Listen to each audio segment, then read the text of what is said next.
My parents had bought us tickets in South Stadium just to watch the game. This happened Saturday night. It was the homecoming game in Nebraska.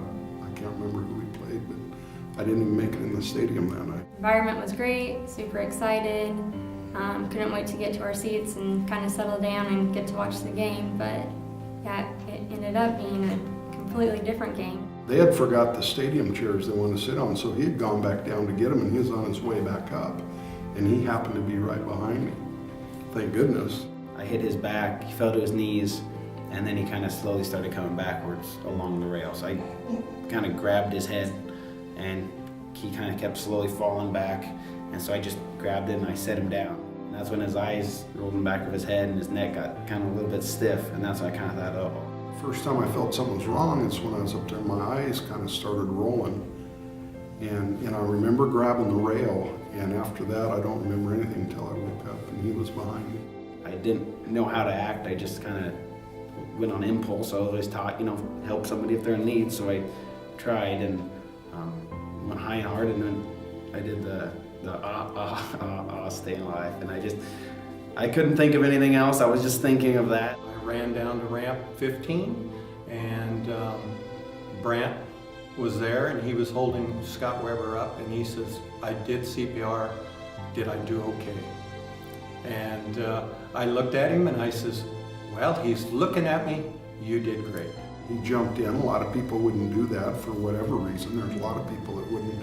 Even people that are trained in CPR might not, because they're afraid that they'll do it wrong or hurt somebody or whatever. He just jumped right in and did what he thought he could do. I called down to the Southeast First Aid Station, told them that we were bringing a patient that was having a possible heart attack, that a bystander did CPR.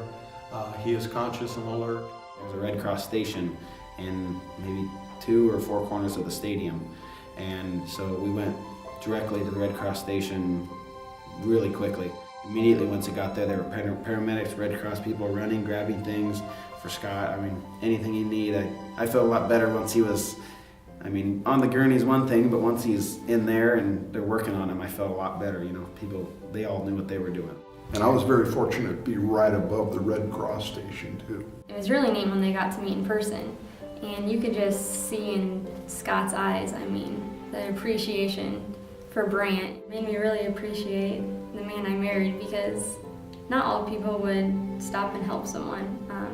He's a very selfless man, and he would do anything for someone else, and this is just the best case. A hero is somebody that does something that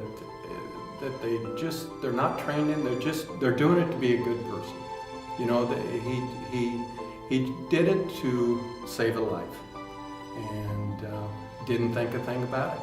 Doesn't want any credit for it. He just did it to help, and that's, to me, is a hero.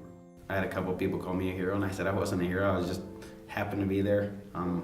Right place, right time. I had never done CPR. I had never done chest compressions in my life. Without Brant, I wouldn't be here talking to you today. That's, he's kind of a humble guy and doesn't, I don't think he wants a lot of accolades, but as far as I'm concerned, he's my hero.